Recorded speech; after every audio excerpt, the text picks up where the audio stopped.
మనం ఈ వీడియోలో జావా ప్రోగ్రామ్ రాసి ఎగ్జిక్యూట్ చేయడానికి కావాల్సిన సాఫ్ట్వేర్స్ ఏంటి, వాటిని మన కంప్యూటర్లో ఎలా ఇన్స్టాల్ చేయాలనే విషయాల గురించి తెలుసుకుందాం.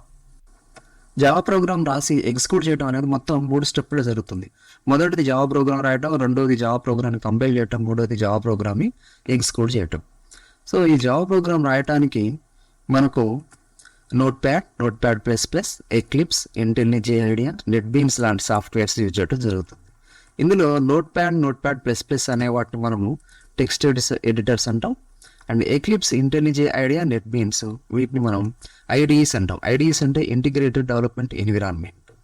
సో ఇక్కడ ఈ ఐడిఈస్ గురించి మనం డిస్కస్ చేయట్లేదు, ఎందుకంటే ఇవి మనం కొంత జావా ప్రోగ్రామ్ ఎక్స్పీరియన్స్ వచ్చిన తర్వాత వీటిని ఉపయోగించి ఎట్లా జావా ప్రోగ్రామ్ రాయాలి, ఎగ్జిక్యూట్ చేయాలి అనే దాని గురించి డిస్కస్ చేద్దాం.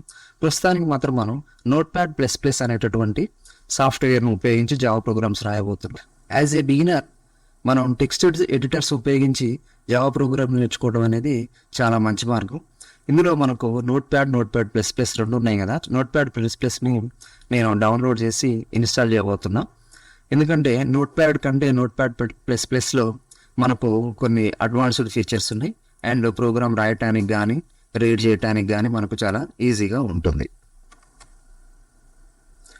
ఇక నెక్స్ట్ మనం జావా ప్రోగ్రామ్ని కంపైల్ చేయటము అండ్ ఎగ్జిక్యూట్ చేయటము ఉంటుంది. ఇవి రెండు కూడా మనకు ఒకటే సాఫ్ట్వేర్ ద్వారా చేయొచ్చు. ఆ సాఫ్ట్వేర్ని మనము జావా డెవలప్మెంట్ కిట్ అంటాం. దీన్ని జావా లాంగ్వేజ్ సాఫ్ట్వేర్ అని కూడా అంటాము. ఈ జేడీకేని కూడా మన కంప్యూటర్లో ఎలా డౌన్లోడ్ చేయాలి అండ్ నెక్స్ట్ ఎలా ఇన్స్టాల్ చేయాలి అనేటటువంటి విషయాన్ని కూడా మనం తెలుసుకుందాం. సో దీనికోసం ముందు మనము వెబ్ బ్రౌజర్ ఒకటి ఓపెన్ చేయాలి.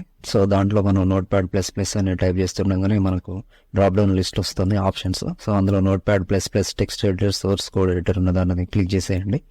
సో నెక్స్ట్ మనకు దానికి సంబంధించినటువంటి లింకులన్నీ ఓపెన్ అయితే సో గో టు డౌన్లోడ్కి వెళ్ళండి నోట్ప్యాడ్++కి సంబంధించి. సో నోట్ప్యాడ్++కి సంబంధించినటువంటి వెబ్సైట్ ఓపెన్ అవుతుంది. దీంట్లో మనకు డౌన్లోడ్కి సంబంధించినటువంటి చాలా వర్షన్స్ చూపిస్తాయి. సో దీంట్లో మనం లేటెస్ట్ వర్షన్ ఉన్నటువంటిది టాప్లో ఉన్నదాన్ని క్లిక్ చేసేయండి. సో మనకు డౌన్లోడ్ పేజ్ ఓపెన్ అవుతుంది. సో దీంట్లో డౌన్లోడ్ ఉన్నటువంటి దాని మీద క్లిక్ చేసేసేయండి. మనకు డౌన్లోడ్ ఆటోమేటిక్గా స్టార్ట్ అయిపోతుంది. సో కంప్లీట్ అయిపోయిన తర్వాత immediately show in folder open చేయండి. సో షో ఇన్ ఫోల్డర్లో డౌన్లోడ్స్ ఫోల్డర్ ఓపెన్ చేస్తుంది. సో దాంట్లో మనకు ఇన్స్టాల్ అయినటువంటి లింక్ కనిపిస్తుంది. దాని మీద క్లిక్ చేసేసేయండి. సో ఆటోమేటిక్గా ఇన్స్టాల్ ఓపెన్ అవుతుంది. నెక్స్ట్ అని క్లిక్ చేసుకుంటూ పోండి ఆప్షన్ ఇచ్చినటువంటి వాటిని. సో దాని తర్వాత అగ్రీ క్లిక్ చేసేయండి. నెక్స్ట్ డెస్టినేషన్ ఫోల్డర్ అదే ఆటోమేటిక్ ఇస్తుంది, దాన్ని నెక్స్ట్ చేసేయండి. దాని తర్వాత నెక్స్ట్ క్లిక్ చేసేయండి. నెక్స్ట్ ఇన్స్టాల్ క్లిక్ చేసేయండి. ఆటోమేటిక్ ఇన్స్టాల్ అయిపోతుంది. ఇన్స్టాల్ కాగానే మనకు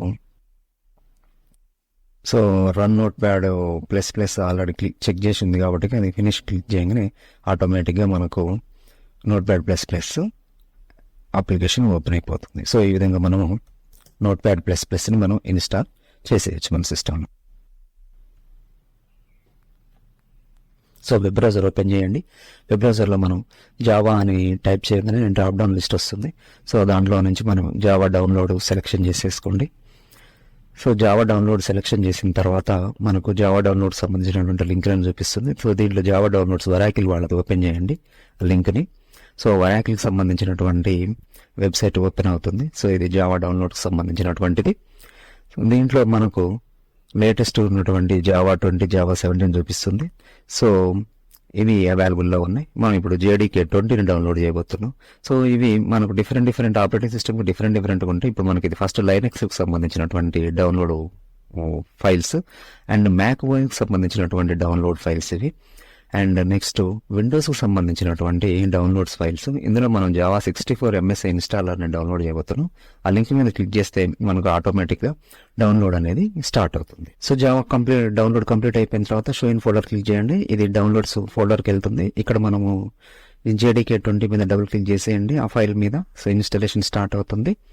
సో దాని తర్వాత మనం నెక్స్ట్ క్లిక్ చేసేయండి. సో నెక్స్ట్ క్లిక్ చేయండి అండ్ నెక్స్ట్ ఇన్స్టలేషన్ ప్రోగ్రెస్ అవుతుంది. ఈ ఇన్స్టలేషన్ ప్రోగ్రెస్ అంతా అయిపోయిన తర్వాత మనకు సో ఇప్పుడు ఇన్స్టలేషన్ ఇంకా కంటిన్యూషన్ అవుతుంది. సో ఇన్స్టలేషన్ ఇన్స్టలేషన్ కంప్లీట్ అయిపోయిన తర్వాత మనకు క్లోజ్ బటన్ వచ్చేస్తుంది, అది క్లిక్ చేసేయండి. సో ఇప్పుడు ఇది ఇన్స్టలేషన్ అయిపోయిన తర్వాత మనము జావా పాత్ని సెట్ చేయాల్సి ఉంటే దానికోసం మనం సి డ్రైవ్కి వెళ్ళండి. సి డ్రైవ్ క్లిక్ చేసిన తర్వాత దీంట్లో ప్రోగ్రామ్ ఫైల్స్ అనే ఫోల్డర్ ఉంటుంది, అది క్లిక్ చేయండి. సో దాని తర్వాత మనం ఇందులో జావా ఫోల్డర్ వస్తుంది, జావా ఫోల్డర్ని క్లిక్ చేయండి. జావా ఫోల్డర్ని క్లిక్ చేసిన తర్వాత మనకు JDK 20 వచ్చింది కదా, ఆ ఫోల్డర్ని మనం క్లిక్ చేయండి. ఇందులో మనకు బిన్ అనే ఫోల్డర్ స్టార్టింగ్ మీద అది క్లిక్ చేయండి. ఇవన్నీ మనకు అడ్రస్ బార్లో కనిపిస్తాయి. వాటి అడ్రస్ బార్లో క్లిక్ చేసిన తర్వాత మనకు పాత్ వచ్చేస్తుంది. పాత్ మీద రైట్ క్లిక్ చేసేసి మనకు కాపీ వస్తుంది, కాపీని క్లిక్ చేయండి. సో దాని తర్వాత మనం సెర్చ్ బార్లోకి వచ్చేసేసి ఎన్విరాన్మెంట్ వేరియబుల్స్ అని మనం టైప్ చేస్తున్నాం, మనకు ఒక లిస్ట్ వస్తుంది. దాంట్లో ఏడిది సిస్టమ్ వేరియబుల్ క్లిక్ చేసేయండి. దాని తర్వాత ఎన్విరాన్మెంట్ వేరియబుల్ క్లిక్ చేయండి ఆ విండోలో.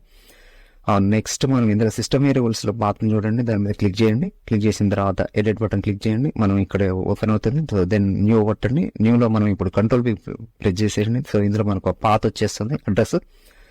సో దాని తర్వాత మనము ఓకే బటన్ క్లిక్ చేయాలి. సో ఓకే బటన్ తర్వాత అయిపోతుంది. ఇదే సిస్టమ్ వేరియబుల్ ఇప్పుడు మనం కొత్త వేరియబుల్ని క్రియేట్ చేయాల్సి ఉంటుంది. దానికోసం న్యూ కొట్టండి. సో వేరియబుల్ నేమ్ మనం ఇక్కడ ఈ విండోలో వేరియబుల్ నేమ్ మనం java_home అని టైప్ చేయాల్సి ఉంటుంది. సో దాని తర్వాత మనము వేరియబుల్ వాల్యూ ఇవ్వాల్సి ఉంటుంది. సో ఈ వేరియబుల్ వాల్యూ కోసం మనం కంట్రోల్కి మళ్ళీ ప్రెస్ చేయండి, మనకు ఆ పాత్ అంతా ఇక్కడ వస్తుంది.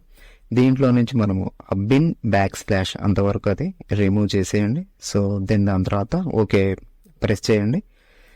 సో ఓకే ప్రెస్ చేసిన తర్వాత మళ్ళీ ఓకే క్లిక్ చేసేయండి. సో ఇప్పుడు మనం జావా పాత్ అయిపోయింది, కంప్లీట్ చేయండి. సో ఓకే కొట్టండి. సో ఇప్పుడు మనం జావా కరెక్ట్గా ఇన్స్టాల్ అయిందా లేదా చెక్ చేయడం కోసం కమాండ్ ప్రాంప్ట్ ఓపెన్ చేయండి. సేమ్ నేను టైప్ చేసిన తర్వాత మనకు కమాండ్ ప్రాంప్ట్ వస్తుంది. సో దాని మీద క్లిక్ చేసేయండి. సో ఈ కమాండ్ ప్రాంప్ట్ విండో ఓపెన్ అయిన తర్వాత ఇక్కడ మనం జావా స్పేస్ -version టైప్ చేసి ఎంటర్కి ప్రెస్ చేయండి. మనకు జావా వర్షన్ 20.0.2 అనేది మనకి కనబడుతుంది. సో మనం జావా పర్ఫెక్ట్గా ఇన్స్టాలేషన్ అయిపోయింది మన సిస్టంలో. ఈ వీడియో మీకు నచ్చినట్లయితే please subscribe, like and share. Thank you.